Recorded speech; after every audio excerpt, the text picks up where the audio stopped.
What's going on, YouTube? Thanks for tuning into the channel. It's your boy Devin Coates coming to you with another edition of 48 Days with the 48 Laws. You can pick up your copy of the book in the link in the description below. That's the way you're going to get the best value out of all of these videos, is if you're reading along with me. It's a chapter a day, 48 days straight. This one is law number 15, crush your enemy totally, judgment. All great leaders since Moses have known that a feared enemy must be crushed completely. Sometimes they have learned this the hard way. If one ember is left alight, no matter how dimly it smolders, a fire will eventually break out. More is lost through stopping halfway than through total annihilation. The enemy will recover and will seek revenge, crush him, not only in body, but also in spirit. So this is a law that, when this book first came out, this is probably the biggest criticism that Robert Greene got about him being evil for having a law like this. The stories that he uses are a little bit long and drawn out, so just pick up your copy and read them. I'm pretty much just going to summarize this point, and it's really simple, and you can see it played out through a lot of things. And basically, the idea is that when you're like battling against somebody, or have a rival or a competitor or an enemy, a lot of times we will fight. We'll get them to a position where they basically surrender to us, and then they're obviously going to act friendly because now they're in a position where they can lose everything, and obviously they're kind of like with their hands up and they don't know what to do, and they're going to be nice, and then we'll take that, and then we'll back off.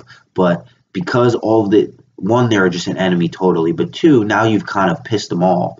They're going to hold this and they're going to come back. Now, the stories that he does use all come from China, and this is an important kind of point because in the Sun Tzu Art of War, actually, he actually talks about Sun Tzu actually talks about the fact that you should crush your enemy totally, because there's so many stories in Chinese culture of emperors or generals hesitating at the moment when they can decide to do annihilation. So a perfect example of this is something that anybody in America, I mean, I'm assuming that like the superhero kind of stories are somewhat similar in other cultures, but and I remember watching Phineas and Ferb like 7 or 8 years ago.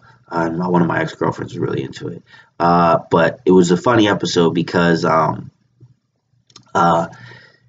the evil guy, he had like the platypus, which was kind of like the protagonist, and he's about to kill him, and then he says something. He's like, and now I'm going to give you 5 minutes to try to figure out how to get out of this while you sit and suffer and think about your impending doom. And it's like every superhero movie, when you watch like Batman, it's like they always get caught, and then the bad guy always does some dumbass shit where they don't just kill them right away. They like set a 10-minute timer for them to die, or like they give them this weird time constraint where they can kind of figure out how to get out of it. And then generally in these movies, they do get out, and then they end up breaking free. And then what do? Their mission to kill the bad guy is still on their mind, and they still do it. So that's like a perfect example of like the fact that in all these stories or superheroes, if you looked at it from the position of the bad guy, they should just kill these people right away because they know they're going to come back and attack them.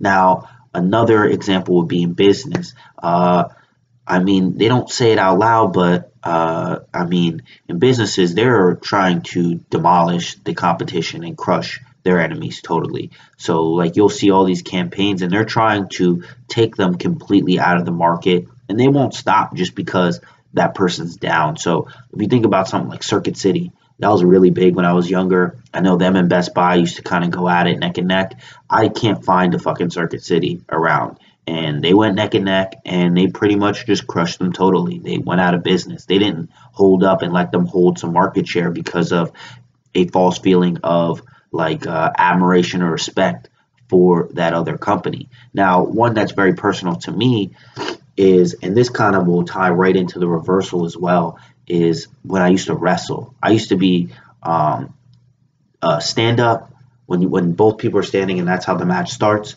That used to be my bread and butter. I was very good on my feet. I would put clinics on people. I would take them down. And when you take somebody down in wrestling, you get 2 points.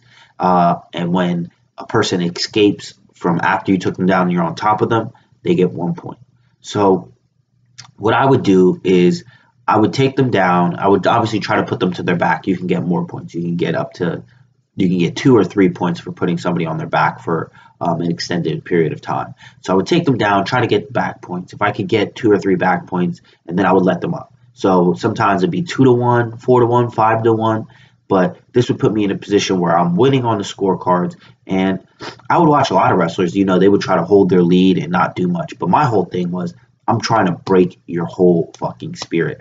I do remember one of my county matches. It was like the first match to get into to make it to the second round. I took the guy down, and then I took him to his back. So it was like 4-1. I let him up. So it's 4-1. And I took him down, and then I let him up. And I would keep doing this, and it would probably look mean to a spectator because it got to the point where, like, I'm taking him down and getting up so fast that he's not even up when I let him up. Like, I let him up and I stand up and I'm ready to stand back up, and he's still on the ground. There was one point where I took the guy down. I got up. He was still on his knees. I spun around because the rule is that you guys have to be head to head for it to count. So I took him down and behind him.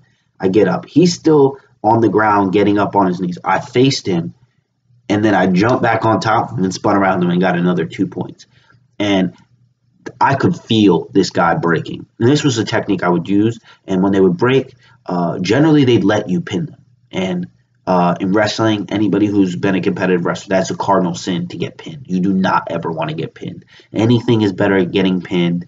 And then on top of that, anything's better than getting tagged. So you do not want to get pinned. But you could break somebody so much to the point where they were so crushed, they just wanted to leave. They just wanted to get off the mat. I want to stop being humiliated. My mom, my girlfriend, they're watching me, and I'm getting beat down to a point where there's nothing I can do. And that's a very embarrassing and helpless feeling. But, I mean, in competition, when you're playing a game or you're wrestling a match, you want to keep that. Now, to get into the reversal, he did kind of talk about a position where people want to, like, he's like, generally you don't want to ignore this, but there are some times when you want to allow somebody to kind of beat themselves. And this is a kind of occasion where, in the same example, they would kind of beat themselves. Like, I would let them just pin them. Like, I could spend all this time, to win the match quickly. Generally, actually, you want to be on the top position, and you want to turn them to their back and get their shoulder blades there for an extended period of time to get the pin. But what I would do is I would take them down, and then I would stand up, because there's no choice at that point. They have to get up and stand with you. And if you're not better than me on my feet, it was almost so demoralizing to you that you would do the work for me in top position. Because I know with this match that I'm thinking of, I remember after the 5th or 6th takedown in the first period, he literally turned over. When I got on top of him, I barely put a move on him to put him to his back, and he just turned over and pinned me. I let him just beat himself. Now, I could have sat there on top position with a 4-1 score where it's still relatively close. And even though, I was only really winning, I think the score was like 13-4 or something like that. It wasn't like I was demolishing this guy. 8 points is a major decision in wrestling, but it was like he still had a chance. If he got a big move in the second period, like a 5-point move, he could have kind of closed the gap. But it was more of the fact that I kept putting him in a position where he had to be there, and it was just embarrassing for him. And I was going to keep and I made it very clear I was going to keep embarrassing him. So he kind of just let me pin him and win. The last idea I will give, and you can kind of see this in a lot of sports. Whether it's UFC, when somebody catches somebody with a good punch, generally you want to go and finish the fight then. Because if you don't finish the fight then and they catch their breath, they're coming at you and they can knock you out. And the same thing in football. You'll see some games where, they'll be up by 40 points, or not up by 40 points, but they score 40 points in the third quarter, and the other team was losing 27-3, and then all of a sudden they come back and it's a shootout at the end because you want to keep your foot on the gas, and you want to keep driving them. You want to break their complete spirit. You don't want them to have any semblance of belief that they can come back until the game is over and the idea of business till that business has been crushed, and the idea of wartime until that enemy is completely obliterated and disappears, because you do not want that added vengeance to come back. Because once they start getting that momentum that, now the tables have turned, that's going to give them added gusto, added adrenaline. Imagine from a UFC perspective, you get caught in the first round, you get dropped, and you're losing, and everybody's counting you out. And then the guy kind of backed up. He didn't really pounce on you, start grounding and pounding you, hitting you with elbows. He kind of just backed up, let you catch yourself. And then it comes a third round, and this is a championship fight. It's a 5-round fight.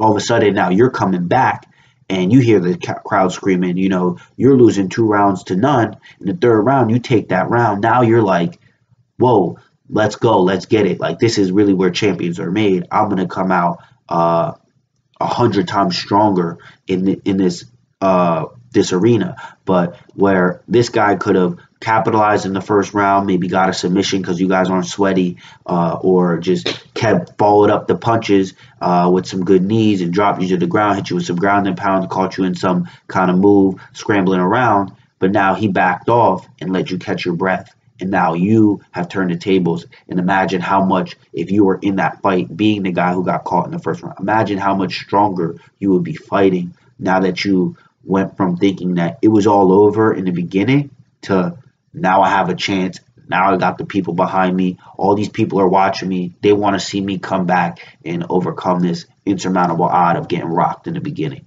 So that's really it for this one. I really like this law. It's going to be great because I know there is another law that comes up that somewhat contradicts this law. So if you want to pick up your copy, there's a link in the description below. This was day 15, 48 days with the 48 laws. If you like the content, please click the like button, hit the subscribe button, leave some comments below. It's your boy Devin Coates. Thanks a lot. Peace out.